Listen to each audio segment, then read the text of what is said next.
হিয়াৰেন্দ্ৰ চাৰিআলিত ৰাসলৈ অহাৰ সৌভাগ্য ঘটিছিল আৰু এইবাৰো উদ্যোক্তাসকলে তেজপুৰলৈ গৈ নিমন্ত্ৰণ কৰা বাবে মই তেতিয়াই ভাবিছিলোঁ যে ৰাসলৈ মই সময় উলিয়াই আহিবলৈ চেষ্টা কৰিম আৰু আজি আপোনালোকৰ মাজত আহি উপস্থিত হৈছোহি। এইবাৰৰ গুৰুত্ব আৰু বেছি, কাৰণ আপোনালোকৰ এই ৰাস মহোৎসৱখনে 25 বছৰ অতিক্ৰম কৰিলে। আমি অসমৰ মানুহবোৰৰ মনবোৰ কিমান পবিত্ৰ সেই কথাই বাৰম্বাৰ প্ৰমাণ হৈ আছে।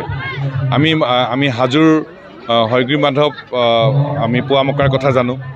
আমি জানো যে শিৱসাগৰত শিৱদৌলৰ বা দেৱীদৌলৰ যেতিয়া আমাৰ পূজা হয়, দেৱীদৌলৰ প্ৰসাদ ভাগ আমাৰ কাৰ ঘৰলৈ যায় সেই কথাটো আমি জানো। অৰ্থাৎ আমি আধ্যাত্মিকভাৱে কিমান শক্তিশালী, আমাৰ এটা নিজৰ পৰিচয় আছে, স্বকীয়তা আছে। ইয়াত বিভিন্ন জাতি জনগোষ্ঠী ধৰ্মাৱলম্বী লোকেৰে আমি একত্ৰিতভাৱে আমি আগুৱাই যাব জানো। এইটো আমাৰ পৰিচয়। আমাৰ ধৰ্ম আমাৰ পৰিচয় নহয়, আমাৰ জাতীয় চিন্তাটো, আমাৰ খিলঞ্জীয়াবাদটোহে আমাৰ পৰিচয়। আমাৰ পৰিচয় আমাৰ খিলঞ্জীয়াবাদ। আৰু মই এইখন ৰাস লৈ আমি গোটেই অসমৰ ৰাইজে আমি খুব গৌৰৱান্বিত, কাৰণ এইখন ৰাজ্যত বিভিন্ন জাতি জনজাতি জনগোষ্ঠী ধৰ্মাৱলম্বী লোকেৰে ইয়াত অংশগ্ৰহণ কৰে। সকলোকে সামৰি ইয়াক আগুৱাই লৈ যোৱা হৈছে। কেইটামান কথা অসমৰ ৰাইজে জানে, তথাপি মই আকৌ কৈ গৈছোঁ। হামিদা খাতুন তেখেতে যোৱা 25 বছৰ ধৰি ধাৰাবাহিকভাৱে তেখেতে ৰাসৰ গীত ইয়াত পৰিৱেশন কৰি আছে। সাংঘাতিক কথা। ইয়াত নৃত্যৰ বিষয়টোত আৰু গীতৰ বিষয়টোত ধাৰাবাহিকভাৱে 25 বছৰ তেখেতে ইয়াত অংশগ্ৰহণ কৰি আছে। হামিদা খাতুনে অত্যন্ত গৌৰৱৰ কথা। তাৰ লগে লগে আকৌ চাব, ইয়াত আমিৰ খান আৰু জোনমণি বেগম দুয়োগৰাকী নন্দ যশোদাৰ ভাও লৈছে। যোৱাবাৰো লৈছে, এইবাৰো লৈছে। মানে কিমান এটা আনন্দৰ বিষয় আৰু এটা কিমান গৌৰৱৰ বিষয়। তাৰ কাৰণে মই বিশেষভাৱে ইয়াত ৰাসৰ যিসকল উদ্যোক্তা কৰ্মকৰ্তা যিসকল নেতৃত্বত আছে তেখেতক মই বিশেষভাৱে অভিনন্দন জনাইছোঁ। কাৰণ এটা কথা আমি মানিব লাগিব, যে বুজি পাব লাগিব যে আধ্যাত্মিক চিন্তাই এটা সংস্কাৰে সমাজখনৰ ভেটি সুদৃঢ় কৰে। আৰু সেই আধ্যাত্মিক চিন্তাটোৰ সংস্কাৰৰ জৰিয়তে সমাজ বান্ধি সমাজ সমৃদ্ধ কৰি আগুৱাই নিয়াৰ প্ৰয়াস অব্যাহত ৰাখিছে।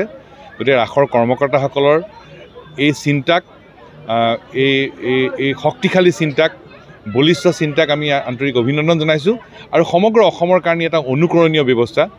আৰু আমি গোটেই অসমৰ ৰাইজে এই বিষয়টো জনাৰ লগে লগে নিজে গৌৰৱ অনুভৱ কৰিব।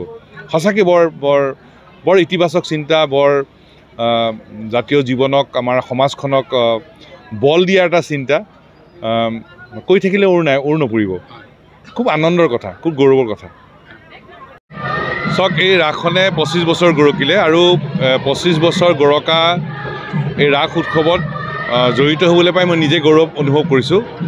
আৰু এটা অনুষ্ঠানে 25 বছৰ গৰকিলে আৰু এই অনুষ্ঠানত যিসকলে দূৰদৰ্শী চিন্তাৰ চৰ্চা, আধ্যাত্মিক চিন্তাৰে এই অনুষ্ঠান গঢ় দিছিল, যিসকল আমাৰ মাজত নাই তেখেতসকলক মই শ্ৰদ্ধাঞ্জলি জনাইছোঁ। আৰু যিসকলে নিৰন্তৰভাৱে এই আধ্যাত্মিক চিন্তাক, ভক্তিৰসক বিয়পাই দিবৰ কাৰণে প্ৰচেষ্টা অব্যাহত ৰাখিছে তেখেতসকলক আমি আন্তৰিক অভিনন্দন আৰু কৃতজ্ঞতা জনাইছোঁ।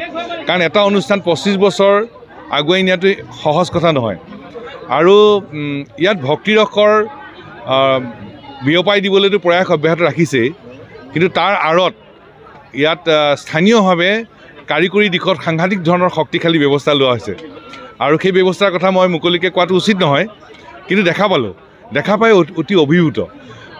ভক্তিৰসক উত্থাপন কৰা হৈছে, ৰাইজৰ মাজত ভক্তিৰস বিয়পাই দিবলৈ, আধ্যাত্মিক চিন্তাক বিয়পাই দিবলৈ প্ৰয়াস কৰা হৈছে। তাৰ আঁৰত কিন্তু কাৰিকৰী যিটো নিখুঁত প্ৰচেষ্টা, সি সঁচাকৈ শলাগিবলগীয়া আৰু সঁচাকৈ তেখেতসকল অভিনন্দনৰ পাত্ৰ। আৰু এই অনুষ্ঠানত জড়িত হ'বলৈ মোক সুবিধা দিয়াৰ কাৰণে ৰাস উৎসৱৰ সমূহ কৰ্মকৰ্তাক মই আন্তৰিক কৃতজ্ঞতা জনাইছোঁ। আৰু তেখেতসকলে সমগ্ৰ অঞ্চলটোত প্ৰতিটো পৰিয়ালত এটা আধ্যাত্মিক ভেটি দিবলৈ, এটা সংস্কাৰ দিবলৈ যিটো প্ৰয়াস কৰিছে, এই প্ৰয়াস তেখেতসকল সফল হ'ব। এই অঞ্চলটোৰ ৰাইজ উপকৃত হ'ব, তাকে মই মনে প্ৰাণে কামনা কৰিছোঁ, বিশ্বাস ৰাখিছোঁ। আৰু ইয়াততো প্ৰদৰ্শনী চালোঁ, খুব বেলেগ ধৰণৰ ইয়াত ব্যৱস্থা লোৱা হৈছে। ইয়াত আত্মসহায়ক গোটসকলক খুব উৎসাহিত কৰা হৈছে।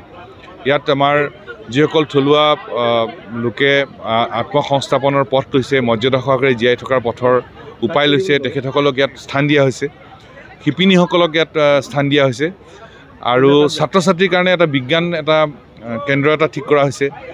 বিজ্ঞানৰ নতুন নতুন বিষয়বোৰ তাত চিনাকি কৰি দিয়া হৈছে তাতে সাংঘাতিক ভিৰ আৰু এটা ষ্টল দেখিলোঁ এই ষ্টলটোত ইয়াত মানে আমাৰ অসমৰ সকলো জাতি জনগোষ্ঠীৰ সাজপাৰ ইয়াত প্ৰদৰ্শন কৰা হৈছে এইটো অত্যন্ত আদৰণীয় এটা পদক্ষেপ আৰু আমাৰ অসমৰ বিভিন্ন জাতি জনগোষ্ঠীৰ আমাৰ যি সাজপাৰ যি আমাৰ সংস্কৃতি সঁচাকৈ অত্যন্ত চহকী আৰু অকল অসমৰ জনগোষ্ঠীসমূহৰ সাজপাৰ ইয়াত প্ৰদৰ্শন কৰাটো তাকে লৈ প্ৰদৰ্শনী ব্যৱস্থা কৰাটো অত্যন্ত প্ৰশংসনীয় কাম হৈছে আৰু ইয়াৰ উদ্যোক্তাসকলে জনাইছে ইয়াক আৰু ব্যাপকভাৱে আগুৱাই নিয়াৰ তেখেতসকলৰ চিন্তা আছে আৰু এই চিন্তাক আমিও তেখেতসকলক সহযোগ কৰিম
Oh,